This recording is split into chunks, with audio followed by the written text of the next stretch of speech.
आखिर किसने किया था कर्ण के 8 पुत्रों का वध? कौन था वो शक्तिशाली योद्धा? दोस्तों, सूर्यपुत्र दानवीर कर्ण के बारे में तो कौन नहीं जानता। वो एक महान योद्धा और बलशाली थे। फिर भी वो अपने पूरे जीवन में अपमान का पात्र बने रहे, क्योंकि उनका पालन पोषण एक शूद्र माता पिता द्वारा किया गया था और इसी कारण उन्होंने द्रौपदी स्वयंवर में भी अपमान को भी झेला था। दोस्तों, कहते हैं कि कर्ण का विवाह दुश्याली से हुआ था। कर्ण ने सुप्रिया नाम की कन्या से भी विवाह किया था। इस प्रकार कर्ण की 2 पत्नियां थी, जिनसे उन्हें 9 पुत्रों की प्राप्ति हुई थी। वृषसेन, वृषकेतु, चित्रसेन, सत्यसेन, सुसेन, सृजन्य, द्विपाद, प्रसेन और मनसेन। इन सभी में पिता के समान पराक्रम तो नहीं था, परंतु ये सभी साहसी और बलशाली थे। ये सभी पुत्र किसी भी योद्धा के सारथी नहीं बने, अपितु अपने पिता की ओर से योद्धाओं की भांति महाभारत में लड़े थे। महाभारत के महान योद्धा भीष्म, गुरु द्रोण, कर्ण और अर्जुन के सामने कर्ण के 9 पुत्रों का बल कुछ भी नहीं था।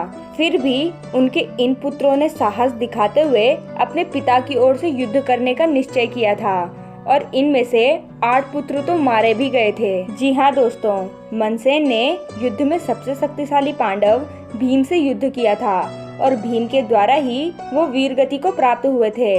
वृषसेन, सुजन्य वो द्विपाद ने महान धनुर्धारी अर्जुन के साथ युद्ध किया। इस प्रकार से 3 पुत्रों की मृत्यु अर्जुन के हाथों से हुई थी। कर्ण के अन्य 3 पुत्रों चित्रसेन, सत्यसेन और सुसेन ने नकुल के साथ युद्ध किया और ये तीनों नकुल के द्वारा वीर गति को प्राप्त हुए, जबकि उनके पुत्र प्रसेन का युद्ध सात्विकी के साथ हुआ था। सात्विकी अर्जुन का शिष्य था और महान धनुर्धर था। प्रसेन का वध सात्विकी के द्वारा हुआ। इस प्रकार कर्ण के 8 पुत्र युद्ध भूमि में वीर गति को प्राप्त हुए, परंतु उनके पुत्र वृषकेतु का वध कोई नहीं कर सका और युद्ध के पश्चात कर्ण के सभी पुत्रों में मात्र एक पुत्र वृषकेतु ही जीवित था। और ऐसा भी कहा जाता है कि जब पांडवों को पता लगा कि कर्ण उनके ही ज्येष्ठ थे, तो पश्चाताप के लिए अर्जुन ने वृषसेन को इंद्रप्रस्थ का राज्य सौंप दिया था। तो इस प्रकार कर्ण के 8 पुत्रों का वध किया था भीम, नकुल और अर्जुन ने।